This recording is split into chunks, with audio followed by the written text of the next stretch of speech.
Even though I am born as in Madhva family, due to Madi and various restrictions, I am inclined to follow the other liberal gurus of Hindu Dharma. This path also can be followed to reach the mukti or not? ಅದು ತುಂಬ ಜನಗಳ ಪ್ರಶ್ನೆ ಇದು. ನೀವು ಮಾಧ್ವರ ಅಂದರೆ ಮಡಿ ಮಡಿ ಮಡಿ ಅಂತೀರ, ತುಂಬ ರಿಸ್ಟ್ರಿಕ್ಟ್ ಮಾಡ್ತೀರಾ ಅಂತ ಎಲ್ಲರ ಮಕ್ಕಳು ಈ ಕಂಪ್ಲೇಂಟನ್ನು ಮಾಡ್ತಾ ಮನೆಯಲ್ಲಿ ಕೇಳ್ತಾ ಇರ್ಬೋದು.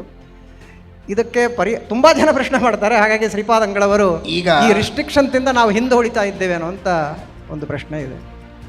ಪ್ರವಚನಕ್ಕೆ ಎಲ್ಲರೂ ಬಂದು ಕುಳಿತಿದ್ದೀರಿ, ಇಲ್ಲಿ ಸುಮಾರು ಜನ ಪ್ರವಚನಕ್ಕೆ ಕುಳಿತಿದ್ದೀರಿ. ಬೆಳಗ್ಗೆ ರಾಮದೇವರ ದರ್ಶನಕ್ಕೂ ಬಂದಿರ್ತೀರಿ, ಬೇರೆ ಬೇರೆ ಕಾರ್ಯಕ್ರಮಗಳಿಗೆ. ರಾಮದೇವರ ದರ್ಶನಕ್ಕೆ ಅಂತಲ್ಲ, ಬೇರೆ ಸಂದರ್ಭದಲ್ಲಿಯೂ ಮಠ ಮಂದಿರಗಳಿಗೆ ನೀವೆಲ್ಲ ಭಾಗವಹಿಸ್ತೀರಿ. ಯಾರು ನಿಮಗೇನು ರೆಸ್ಟ್ರಿಕ್ಟ್ ಮಾಡಿದ್ದಾರೆ? ಇಲ್ಲಿ ಕೂಡಬೇಡ್ರಿ, ಅಲ್ಲಿ ಕೂಡಬೇಡ್ರಿ, ಇದನ್ನು ಮುಟ್ಬೇಡ್ರಿ, ಅದನ್ನು ಮುಟ್ಬೇಡ್ರಿ, ನಿಮ್ಮ ಪಾಡಿಗೆ ನೀವು ಆರಾಮಾಗಿ ಕೂತಿರಲ್ಲ. ಈಗ ಮಾಧ್ಯಮದೊಳಗೆ ಭಾಳ ರೆಸ್ಟ್ರಿಕ್ಷನ್ಸು, ಅದು ಬಿಡೋದಿಲ್ಲ. ಈಗ ನಿಮಗೇನು ಕಷ್ಟ ಆಗ್ತಾ ಇದೆಯಾ? ಯಾರು ಕಟ್ಟಿ ಹಾಕಿದ್ದಾರೆ ನಿಮಗೆ? ಯಾಕೆ ಆ ಫೀಲಿಂಗ್ಸು? ದೇವರ ಪೂಜೆ ಮಾಡುವಾಗ ಮಡಿಯಲ್ಲಿ ಮಾಡಬೇಕು ಅಂತ ಹೇಳಿದ್ದು ನಿಜ, ಊಟ ಮಾಡುವಾಗ ಶುದ್ಧವಾಗಿ ಮಾಡಬೇಕು ಅಂತ ಈಗ ಅವರು ಹೇಳಿದಾರಲ್ಲ. ಹಾಗೆ ಇದು ಬರೀ ಮಾಧ್ವರಿಗೆ ಯಾಕೆ? ಇದು ಶುದ್ಧವಾಗಿ ಊಟ ಮಾಡಬೇಕು ಅನ್ನೋದು ಇದು ಸೈಂಟಿಫಿಕ್ ಆಗಿದೆ. ಎಷ್ಟು ಶುದ್ಧವಾಗಿ ಆಹಾರವನ್ನು ಸ್ವೀಕಾರ ಮಾಡ್ತೀವೋ ಅಷ್ಟು ಆರೋಗ್ಯವಂತರಾಗ್ತೀವಿ. ಅದರೊಳಗೆ ಕಾನ್ಸೆಪ್ಟ್ ನೀವು ಕ್ಲಿಯರ್ ಮಾಡ್ಕೊಳ್ಬೇಕಷ್ಟೇ ಹೊರತು ಏನೋ ಇವರು ನಮಗೆ ಒತ್ತಾಯ ಮಾಡ್ತಾ ಇದ್ದಾರೆ ಅಂತಲ್ಲ. ಈಗ ಮನಸ್ಸಿಗೆ ಬಂದಲ್ಲಿ ಏನು ಬೇಕೋ ಅದನ್ನು ಹೇಗೆ ಬೇಕೋ ತಿಂತಾ ಇದ್ರೋ ಇಲ್ಲ ಎಲ್ಲರೂ? ಹೇಗೆ ಕರಾಪರ ಹಿಂದೆ ಮುಂದೆ ನೋಡದೆ. ಕೊರೋನಾ ಬಂದಾಗ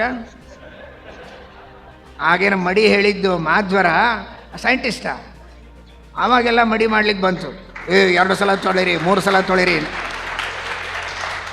ಹಾಕಿ ಕೈ ತಿಕ್ಕಿ, ಮೂಗು ತಿಕ್ಕಿ, ಮಾರಿ ತಿಕ್ಕಿ. ಏನು ಮಾಧ್ವ ಅಲ್ಲ, ಮಾಧ್ವರ ಅಪ್ಪ ಆಗಿದ್ರಿ ಎಲ್ಲರೂ. ಸುಮ್ಮನೆ ಮಾಧ್ವರ ತಲೆ ಮೇಲೆ ಕೊರೋನಾ ಬಂದಾಗ ನಿಮಗದು ಎಚ್ಚರ ಆಯಿತು.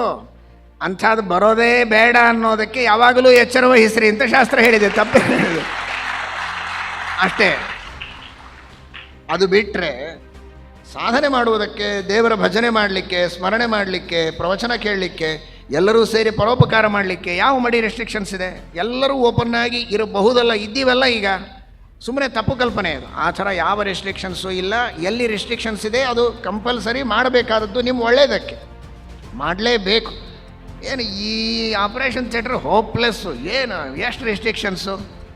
ಏನೋ ಅದನ್ನು ಬಾಯ್ಲ್ ಮಾಡು, ಇದನ್ನು ಬಾಯ್ಲ್ ಮಾಡು, ಆ ಹಸಿರದು ಹಾಕೋ. ಇದು ನಮ್ಮೂರಲ್ಲಿ ಡಾಕ್ಟರ್ ಇದ್ದಾರೆ ನೋಡ್ರಿ, ಓಪನ್ ಟು ಆಲ್. ಬೈಲಲ್ಲಿ ಕೂತು ಆಪ್ರೇಷನ್ ಮಾಡ್ತಾರೆ ಅಂದರೆ ಇನ್ಫೆಕ್ಷನ್ ಆಗಿ ಸಾಯ್ತೀಯ. ಅವ್ರು ಭಾಳ ಓಪನ್ ಇದ್ದಾರೆ ನಿಜ, ನೀನು ಓಪನ್ ಆಗಿ ಹೋಗ್ಬಿಡ್ತೀಯ. ಹಾಗಾದರೆ ಎಲ್ಲಿ ಬಹಳ ರೆಸ್ಟ್ರಿಕ್ಷನ್, ಏನು ಒಳ್ಳೆ ಬ್ಯೂಟಿಫುಲ್, ಎಂಥ ವಂಡರ್ಫುಲ್, ಎಂಥ ಡಾಕ್ಟ್ರಿ ಅವರು, ಭಾರಿ ಹೈಜಿನಿಕ್ಕಾಗಿ ಪ್ರತಿಯೊಂದು ಬಾಯ್ಲ್ ಮಾಡ್ತಾರೆ, ಒಂದೇ ಒಂದು ಹೊಲಸಿರೋದು. ಅಲ್ಲಿ ಅವರನ್ನು ಹೊಗಳ್ತೀರಾ. ಅದೇ ಮಡಿ ನಾವು ಬೇಕು ಅಂದರೆ ನಮ್ಮನ್ನು ಬೈತೀರಾ. ಇದು ಯಾವ ನ್ಯಾಯ? ನೀವು ಯಾವ ಹಾಸ್ಪಿಟಲ್ ಚಾಯ್ಸ್ ಮಾಡ್ತೀರಿ ಹೇಳಿ ನನಗೆ? ಹಾಗಾದರೆ ಯಾವ ಮತ ಚಾಯ್ಸ್ ಮಾಡ್ತೀರಿ ನೋಡಿ ಹಾಗಾದರೆ.